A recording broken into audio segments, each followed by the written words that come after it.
Nous avons choisi pour ce forum donc un texte qui n'est pas beaucoup connu des baptisés, mais qui est pourtant si important, le credo du peuple de Dieu, promulgué par le pape Paul VI en l'année 1968. Ce texte a illuminé de la lumière de Dieu cette année marquée par le début de grands bouleversements. Beaucoup ont préféré, comme l'écrivait Saint Jean dans son prologue, les ténèbres à la lumière.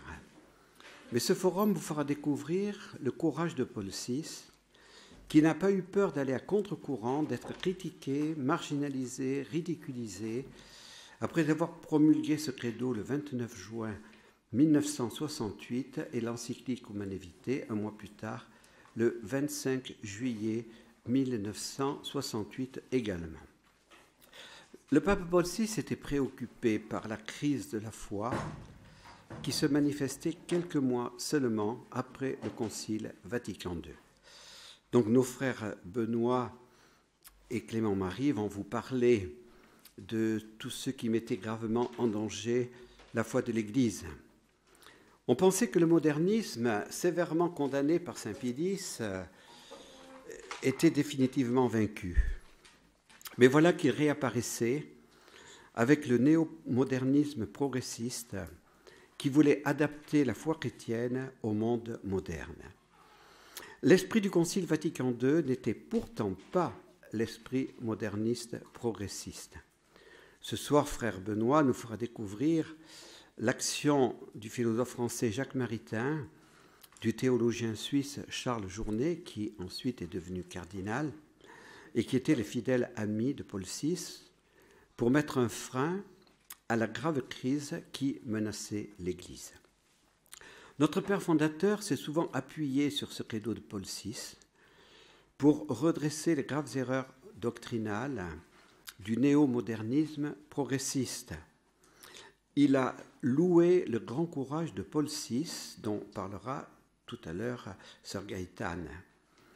Dans la tourmente des années 68, notre fondateur, en communion avec Paul VI, nous a aidés à garder la vraie foi et à ne pas avoir peur d'aller à contre-courant. Donc c'est cette fidélité à la vraie foi qui nous a fait prendre comme thème ce credo de Paul VI. Pour introduire ce forum, je voudrais simplement faire cette prière avec vous du pape Paul VI, du 30 octobre 1968. Il avait parlé ce jour-là de son credo et il avait fait cette prière pour demander la foi. Seigneur, je crois. Je veux croire en toi. Ô Seigneur, fais que ma foi soit entière, sans réserve, et qu'elle pénètre dans ma pensée, dans ma façon de juger les choses divines et les choses humaines. Ô Seigneur, fais que ma foi soit libre. Quel est le concours personnel de mon adhésion? Accepte les renoncements et les devoirs qu'elle comporte, et qu'elle exprime le meilleur de ma personnalité. Je crois en toi, Seigneur. Ô Seigneur, fais que ma foi soit certaine, forte d'une convergence extérieure de preuves et d'un témoignage intérieur de l'Esprit Saint, forte de sa lumière rassurante, de sa conclusion pacifiante, de son assimilation reposante. Ô Seigneur, fais que ma foi soit forte, qu'elle ne craigne pas les contrariétés des problèmes, dont est remplie l'expérience de notre vie avide de lumière. Qu'elle ne craigne pas l'adversité de ceux qui la discutent, l'attaquent, la refusent, la nient. Mais qu'elle se renforce de la preuve de ta vérité, qu'elle résiste à l'usure des critiques, qu'elle se renforce continuellement en surmontant les difficultés dialectiques et spirituelles dans lesquelles se déroule notre existence temporelle.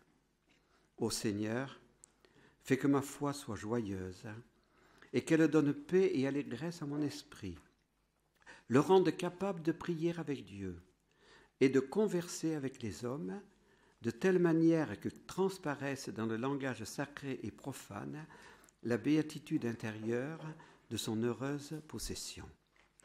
Ô Seigneur, fais que ma foi soit active et donne à la charité les raisons de son développement, de manière qu'elle soit vraiment amitié avec toi, et qu'elle soit dans les travaux, dans les souffrances, dans l'attente de la révélation finale, une recherche continue de foi, un témoignage constant, un aliment d'espérance. Ô Seigneur, fais que ma foi soit humble, et qu'elle ne croit pas se fonder sur l'expérience de mon esprit et de mon sentiment, mais qu'elle rende témoignage à l'Esprit Saint, et qu'elle n'ait d'autre garantie que dans la docilité à la tradition et à l'autorité du magistère de la Sainte Église. Amen.